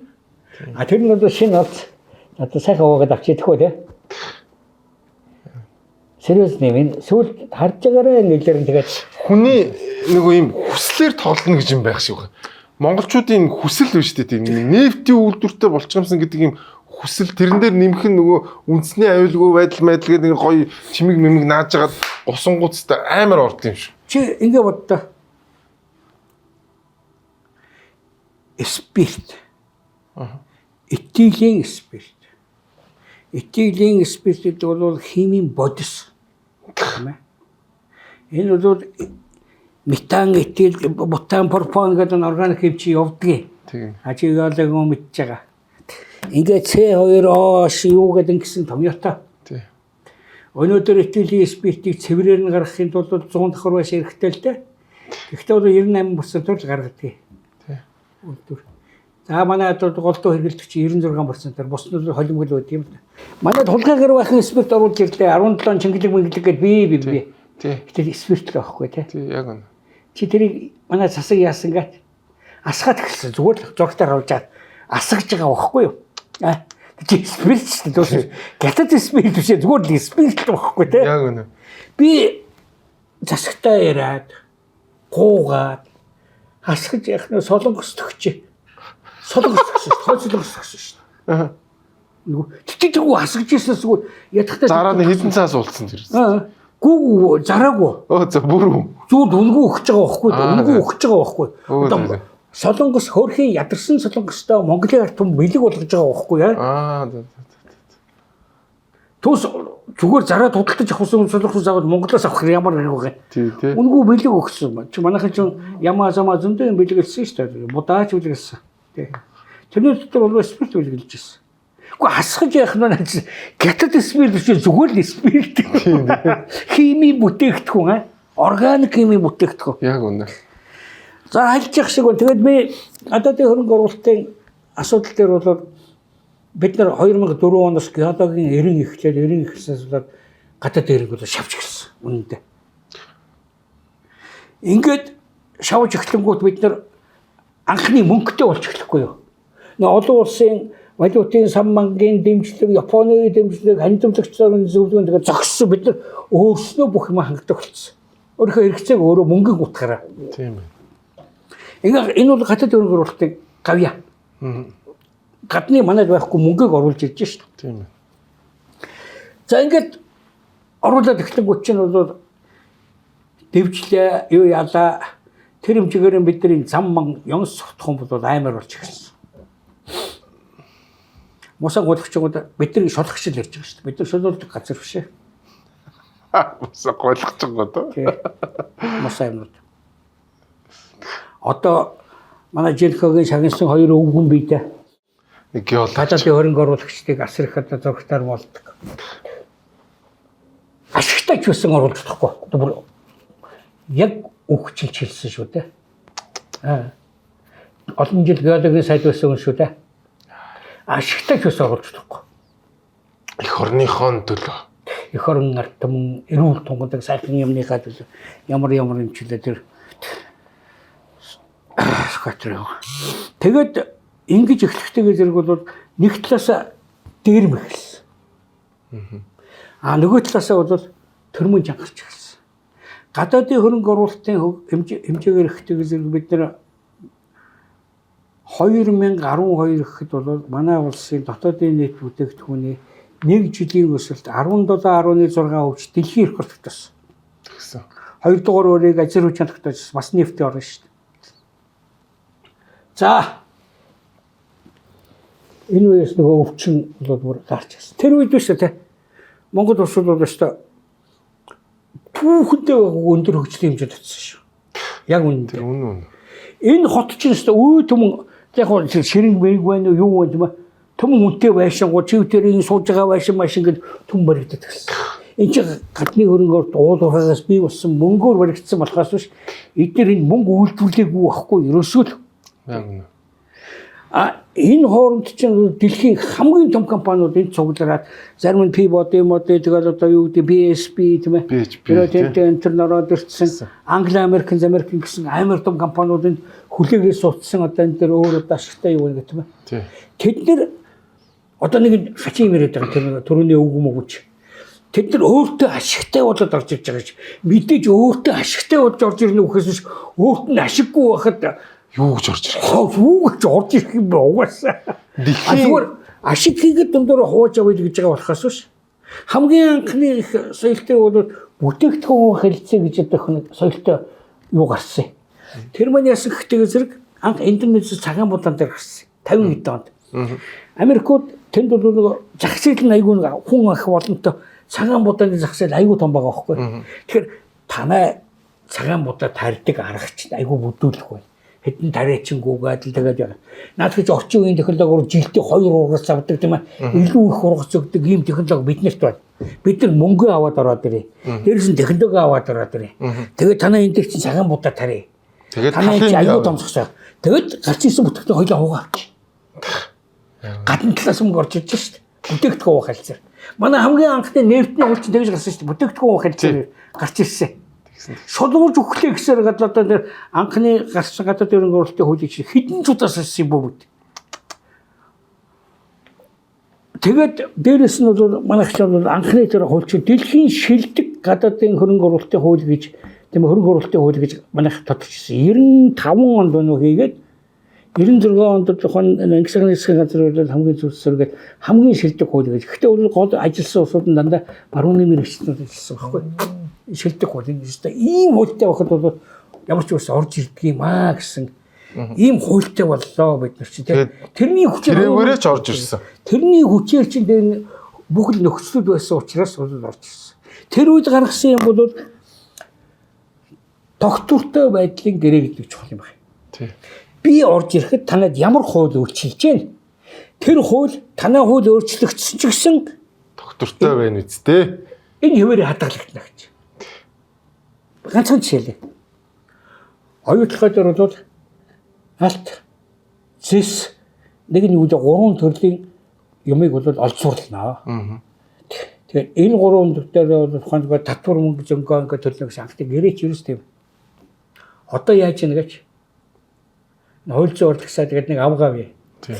Бодоод байсан чинь бол зөндөө шулуулж байна. Тэр шороогийн чинь дамжиж зөндөө металлууд гарч байгаа. Тэрийнхээ татварыг бүгдээ навна гэж бодсон. Гүнаач бид нар манай хууль өөрчлөгдөөч гэсэн танд үйлчлэхгүй гэсэн гэрээтэй болсон шүү дээ. Тэгэнгүүт нь тэднээс 80 сая доллар өгсөн. Одоо арбитр руу явцсан. Шүүхийн гүйцэтгэх газрын захирлыг арбитрч хөндөг шүүгч юм шүү дээ. Тийм. Түүнээс торгодог газар биш шүү дээ. Тэгээ манай болт ярьж байгаа нь ойлгохыг даруулсан. Тэр хуучин сайд авгаа дээр очсон гэдэг. Уу яаж байгаа юм бэ? Анхны гэрээ мэрээ чи юм шүү дээ гэсэн. Та нар тэр Хиншууганба Батэрдэн биш ээ 3 өний дээрээс байна. Хиншууганба даваа сүрэн боловчлог 3-таа яриаш тэр гооч нь шахаад алчих гээд шүү дээ. Та нар өөрснөө яргээд ингэж тавьж ирж байгаа. Худлаа шүү дээ. Тэр гоо мэдээлэл хийж гинэ. Тэгээ ийм зориуд хийж байгаа юу байхгүй. Тэгээ дараагийнх нь амар юмуд ярьсан одоо татврын юу гэж. Тэгээд анх ихтэй ер нь цаашид их болгоомжтой байна шүү гэдэг юу хажим яриад. Энд чинь ийм том дэлхийн одоо уулуурхан 3 том компани байдгийг. Англи Америкэн гэж байдаг, BSP, TBH гэж байдаг яриад байдаг. Эдгээр чинь гараад одоо ингэж шахаж одоо олон улсын арбитрийн шүүхтэр очдог. Тэр авгаад ярьж байгаа шүү дээ. Арбитрийн шүүхт очихоор би дандаа ялдаг энэ гэдэг юм. Үнэхээр хуулиар нөхөс энэ авгаа ирэхээр ялдаг гэдэг тийм хууль байхгүй юу? Тэгээд одоо юу хийж нөхдөг зэрэг дараагийнх нь улсууд бол ингээд дараагаар нь яаж заргалтах вэ зөндөө гараад ирсэн. Энэ бол одоо ерөөсөө зүгээр нөгөө гадаадын хөрөнгө оруулалт чинь шууд боож байгаа асуудал байхгүй. Бид нар энэ дэлхий дээр мөнгөгүй юм гэж ерөөсөө байдгүй. Бүх юм мөнгөөр явна. Тэрний дэвтэ сайн сагаан сэтгэл тийм ээ. Ариун инх таймны төлөө тэмцэл хүртэл мөнгөөр явдаг. Тэгэхээр бид нар мөнгө олохын тулд гадагшаа нэг юм гаргах хэрэгтэй. Гаргадаг юм бид уулуурхаас өөр юу ч байхгүй. Нийт экспортын 93% шүү. 90 биш. 93% нь дангаар уулуурхаа. А тэгээд тэр нь голцоо 3 төрлийн бараа байгаа. Нүүрс, зис, алт гэдэг 3. А тэнгууд нөгөө нэг ноолуур, нөгөө нэг л гадагшаа амар гаргаад байгаа чинь ерөөс 7%. Одоо бидний нөгөө хайрлаад байгаа малчид шүү дээ. Яг нэг чиний яриад байгаа юм бол одоо гаргаж ярьдаг гэж ярьж байгаа юмнууд гэхээс чи илүү бид нар сүүлийн үед консервлсан мах их гаргаж байгаа. Аха. Яг тэгвэл манайх чинь нөгөө эрүүл ах уу мал эмнэлгийн хувьд бол манай малч таардгүй учраас нөгөө дулаан боловсруулалт хийж гаргаад ийн гэдэг байгаа шүү дээ. Тэр чинь нөгөө чансан одоо шууд боловсруулалттай тэрийг шалгадаггүйгээр авдаг байхгүй юу? Тийм учраас ялангуяа одоо Москвад $3 зарж байгаа хөөх тийм өхрийн консерв бол нэлээд гаргаад ирсэн. Нөгөө нэг гаргаж байгаа юм арх. Тийм гаргаж байгаа. Манай водка сайн. Өөр бол Бангкокийн аэропорт дээр байлээ шүү. Би харсан чинь. Гэхдээ нөгөөдүүд маань чи зөвхөн апуухад бол архиагаа тагшин харагдаг болохын тулд ямар их тэмцэл хийж ямар их мөнгө зарсан гэж санаж байна. Яг тэр чинь эхлээд танилцуулаад гिचнээ олон үнийг шаардуулаа согтоогоо тийм ээ ингэж ижил явна шүү. Зөндөө олон хүнтэй уулзаад. Тэгэхээр энэ маань юу гэж нөхдөг зэрэг гадаадын хөрөнгө оруулалтыг бол одоохон оруулахгүй. Цаашид бидэрт мөнгө хэрэггүй. Хомсдолтой авилгаа аваад явж яа л гэсэн үг. Энэ юм ямар хөө би өрөвдөж байна. Тэр авгаа одоо ёстой ингээд амар ярьсан явж байгаа. Депутат болох гэдэг байгаа байхгүй юу? Гэхдээ тийм жижиг юм дээр тийм өндөр үн төлж болохгүй шүү дээ. Чи хараад уйлмаар санагдаж байгаа байхгүй юу? Яг үнэ. Даанч яавдаг юм байгаа байхгүй юу? Эцсийн зорилго нь чаагаас нэг депутат болох гэж байхгүй юу? Депутат болоод хичнээн мөнгө олох юм бэ? Хулгай хийгээд за яг сая доллар олго л дээ. Гэтэл чинь энэ улс чинь өөрөө баяжчих юм бол сая отгой доллар тэр авгаа олно шүү дээ. Яг үнэ. Тэг би олон жил гуйж байгаа. Гэхдээ тамина. Эхлээд тоогоо томруулъя. Тэгэхээр хүнд ногдох нь их болох гэдэг. Энэ жижигхэн хувийн дотор чинь бол хүнд яваад бүгдийг ганцаараа идээчихсэн ш чадахгүй ш. Манайхаас тоогоо л жижигрүүлээд ирсэн. Тий. Сүүлийн 10 жил бол ер нь тоогоо ерөөсөө байнгын жижигрээстэй.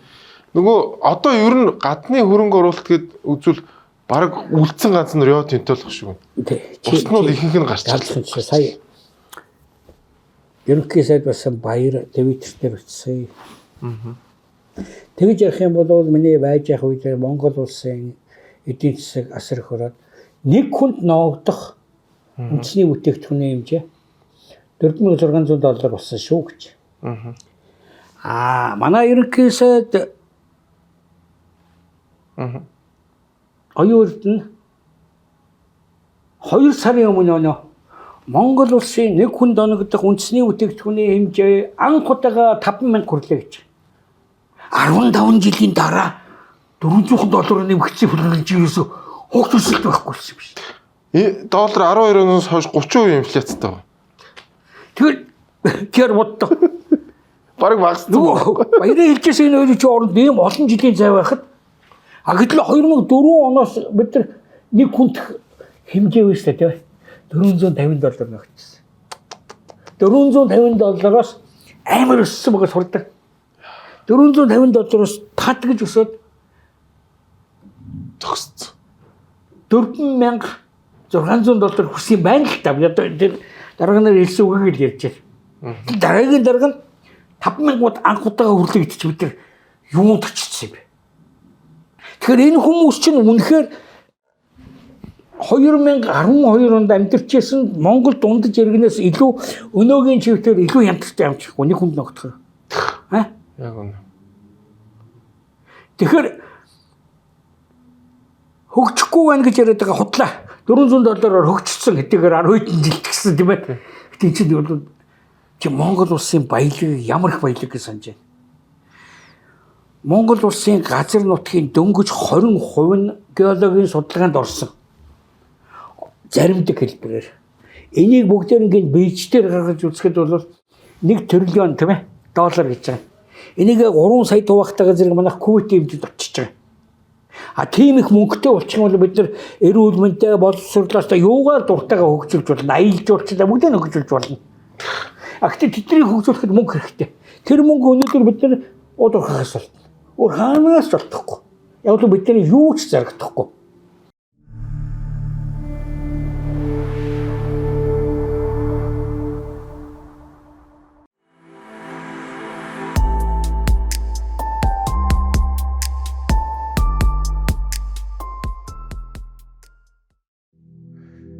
Дэмжин ажиллагч Fuel Way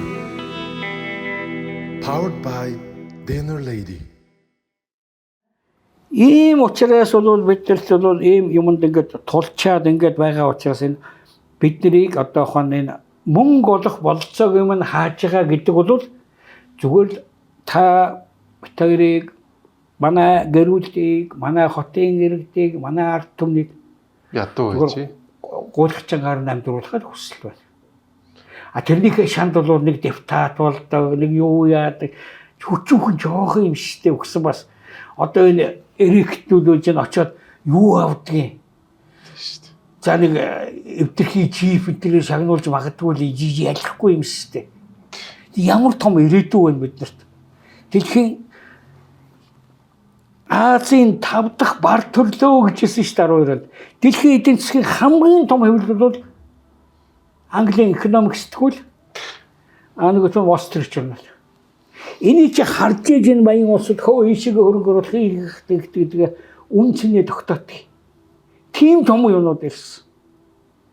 Тэр үед чи одоо боддоо.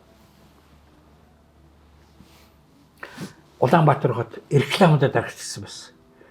Батүр нэг юм сүлд нь устгаж байсан. Яг хот нь харагдах болсон. Тэр их реклам байна гэж чинь худалдаа арилж тийм хүчтэй өгч байгаа байхгүй. Бүр Louis Vuitton хүртэл ирж нэг том ивент Louis Vuitton, Zena Швейцарын бүх цагны компаниас эдгээр ч төлбөрийн чадвартай газар ирдэг. Манайхан бүх юмудаа холиод ингэчгүүд бүгд гараа авчихсан. А төлбөрийн чадвартай Wall Street Journal дээр Louis Vuitton-ы зургийг аваад Улаанбаатар Louis Vuitton ихчихсэн байна. Эдгээр чи энэ ч баяжчих гэсэн үг байхгүй зүгээр л дохио واخгүй тэр чинь. Тэр шууд дохиод тэрний зургийг аваад тавьчихсан байсан. Инхээр сонингоо хардаж өдрийн сонин тэр үед 12 онд өдөр тутмын сонин 23 шиг гэжсэн. Сонин болгон аюу зузаа гардаг байсан. 0 зарлал. Тэгээд өдрийн сонин 48 хуудастай гарчихсан. Америкийн сонин шиг. Битүүр реклам. Энэ маань бол одоо гүйлгээ худалдаа нийгэм доторх хэмжээнд аюу сайн эргэлж байна. Эдийн засгийн эргэлт аюу мундаг байна л гэсэн тохиол шүү дээ. Одоо хотынхаа рекламыг хардаа. Төр мөнгөний төлөлтэй гэдэг юм байгаа. Соёлтой хот болцгоё. Машиныхаа бүсийг зүүцгээе. Машиныхаа бүсийг зүүцгээе. Таны хэд нэгэр мэрийн зураг гэдэг тавьсан. Ич хувийн хөвшлийн л ч мөнгө гарахгүй шүү дээ. Яг л тийм арилжаа байхгүй. А төр бол байгаа. Төрд мөнгө тутна гэж байхгүй шүү дээ. За манайхаа удахгүй метро барьлаа шүү гэж ерөөсөө уулаан болгоо хэлчихсэн. Метроны гэрээ хийх өдөр тэдний өдөр гэж баг реклам. Гэхдээ тэр чинь одоо юу гэж рекламдаа тийм. Энэ чинь бол бид нар өөрсдөө аль зэрэг доош эмгэнэлтэй ийм түүх ийм юмудаа цааш би яриад авах юм бол олон юм ярина. Би дараа тодорхой одоохоно эрдэнтийн асуудал, оюутгын асуудал, таван дахь асуудал дээр бүр тодорхой ярил л да. Гэхдээ чи нэг боддоо 2012 оны манайх нэг эд дэш гарчихсан шүү дээ. 5 дугаар сарын 15-ны өдөр. Сонгуул болох гэжсэн учраас бол бүх одоо хүмүүс нь өөрийнхөө жалга руу гараад үсэлсэн байсан. Улсын их хурлын эрс хүрэхгүй байсан үе шүү. Яг тэр үедэр Жандан шатар Зантка гэж дууддаг юм бэ. Улаан бэмб цагт гэж нэг авдын нөхөр байгаа. Энэ хоёрын өргөн барьсны дагуугаар гадаадын хөрөнгө оруулалтанд хатуу хяналтах тоссон хууль гаргасан. Манай оронд уул уурхайгаар, боловсролоор, банкар тийм ээ. Ингээд 4-5 зүйлээр та нар хөрөнгө оруулах гэж байгаа бол бид нартай яар хатуу хяналттай. Нэгүнд улсын их хурлуудаа аливаа асуудлыг засгийн газар шийддэг байхгүй юу гэж. Тэгэхэд бол парламент дээр олон гуснууд нь тэр засгийн газарт бүр эрхээ өгч байгаа шүү дээ тийм. Бүгдээрээ ингээд энэ хууль одоо л төвшин төгөлдөр байна. Ийм учраас та нар бол одоо юу яана? Манайх руу хөрөнгө оруулах гэж байгаа бол эхлээд 7 гэж байгаа байхгүй юу? Гэхдээ их тийм эвгүй газараас 7 гэж байгаа байхгүй юу? Тийм ээ. Тэгээд хилэн дээр баасна алдснагаа харуулж байгаа. Тэгээд энэ дээр гуйж байгаа дор бид дэлхий дээр байгалийн баялаг бол манайх тийм хамгийн баян биш. Тэгвэл өөрснийхөө хүн амтанд тайлбарласантай бол амар баяа. Ийм учраас дараагийн асуудлууд энэ одоохон гадаадын хөрөнгө оруулалтын дээр бидний яаж харьцаж байгаа тийм ээ. Энэ энтрийгээ бол цаашгаа үргэлжлүүлээд тодорхой одоо өнөөдөр яригдж байгаа газрууд дээр. Уг нь Монгол улсыг ингээд цааш нь хайгуул майгуул юм уу хийгээ явах юм бол одоо болцоотой юм да. Чи өөрөө мэдж байгаа 2013 оны ерөнхийлөгчийн сонгуулийн өмнө Монгол улсын газар нутаг дээр хайгуул хийх юм бол бүгдийн танай нутгийн хэсгэд өөрснөө шийднэ. Улс даяараа бүгд ингэ эрэгчин булгаа ичиж байгаа байхгүй хайгуул их гэж аливаа улс орон өөрийнхөө одоохон зээлчих хэрэг гэж ярьдаг. Энэ чадвар энэ юм нэмэгдүүлэх гэж байгаа бол дахин Чингис Воонд гаргах гэж байгаа бол тий танай газар дор чи юу вэ? Та нарын эргүүлээ төлөх юм чи юу вэ? Ийм учраас хайгуулыгаа дандаа үнгүй хийж өгдөг байхгүй юу? Тийм шүү дээ. Тий. Хайгуул гэдэг чинь өөрөө нэг рулетгээ тоглоом гэдэг шүү дээ. Тэрнээс чинь баг 2 3 дахин магадлал нь баг. Амар өндөр эрсдэлтэй байхгүй. Тэгсэн мөртлөө зөвхөн нэг өрөм тавихад ойролцоогоор $200. Гэтэ нэг хүн өрөм тавьжиж юм олдохгүй шүү дээ. Тэр чинь яг түрүүний ярьжсэн заримдаа сэтгэл. Тэгээ 1000 метр минимумда 1000 метр хөш. 200,000 гэжтэй юу $200 вэ? Метр нь шүү дээ. Метр нөө. Тэг 1 метр нь 200 гэхгүй. Тэгээд 1000 метр ухна. Тэгэхээр чинь тэр чинь одоо зөвхөн нэг өрөм тавихад $200,000 шүү дээ. $200,000. Доотлон 100 өрөм тавина. Тий. Тэгэхээр чинь тэр чинь амар өндөр зардал. Ойлгох чи юугаар ухдаг гэсэн чигээ чи сайн мэдэндээ гэдэг чамд яваад их олон төмөнд хэлээ. Тэр чи алмазаар ухдаг юм дөө. Бүх тэр өрөмчөөгөө битүү алмаз байдгийг. Яг тэгвэл алмаз чинь хамгийн хатуу үед учраас тэр л бүгдээр ингээд өрөмдөж чаддаг байхгүй яа. Алмазаар ухаж идэг гэж штэ. Авгачууд чихэндээ нэг жоох нэг наачих юм бол баянаа гайхуулдаг тийм мэдээр ухдаг. Гэтэ энэ чинь хайгуудын чи өрмийн компаниуд өөрснөө мөнгө гаргаж орж ирдэг. Яг эрсдэл хийдэг байхгүй шүү. Эрсдэл хийдэг байхгүй юу? Наад Фериллаа гэдэг нөхөч зүгээр эрсдэл хийж байгаа амар том юм болчихсон шүү дээ тий. Тийм яг үнэ. Уг нь хайгуулыг бол зөвшөөрчмөрлөг. Тэгээд эн чинь өөрөө зүгээр уул уурхаа уухгүй мөртлөө маш их хэмжээний. Тэгээд тэр чинь хүмүүсийн хоолны зар хайгуулын компани байсан тий. Байдаг. Шинжилгээний компани гэж үүдээ. Дажи мэдэнтэй дээр нь гарч нөгөө илэрчүүд ингээд геологийн судалгаа. Геологийн судалгаа. Тэр нөхөр 2-3 үзэгдэл нутгийнхан босоод ирчих. Хэлсэн шүү дээ дээрээс. Манай сумынхан өөрснөө мэднэ. Энэ чи нэгдсэн ус шүү дээ. Чи дүүс жижиг ханилгууд биш шүү дээ. Яг үү. Тэгээд төр нь бол бүр тийм юу тэр өөртөө шийднэ. Увс аймгийн өмнө говь сумынхан одоо эсэргүүцээд байгаа учраас одоо яайхөө болохоос бити гуцж зайлах хэрэгтэй байхгүй тийм. Энэ Монголын ард түмэн танай өмнө говийнхны сумынхны юм уу танай увс аймгийнх юм уу надагч. Энэ ард түмний бүгдээр ингээд хөрөнгө мэдв. Энэ хөрөнгө чинь захиран зарцуулах ихэнх засгийн газарт байдаг юм. Чамайг ингээд явах юм бол шоронд хийнэ. Юу буруу байх юм бэ? Тэнд нэг юу хөөрхөн амт шандны юу авч байгаа нэг ятад мотоцикл авах шүү дээ. Өөр яах юм? Тийм шүү дээ. Тэрний төлөө бусдын тулжчих хэрэгтэй юм уу? Гэх мэтлэнгээр өнөөдөр юм хоёулаа цаашаа ярина. Яриа улан гоё болоод байна. Ярина улгаач. Улан гоё хадчих шүү.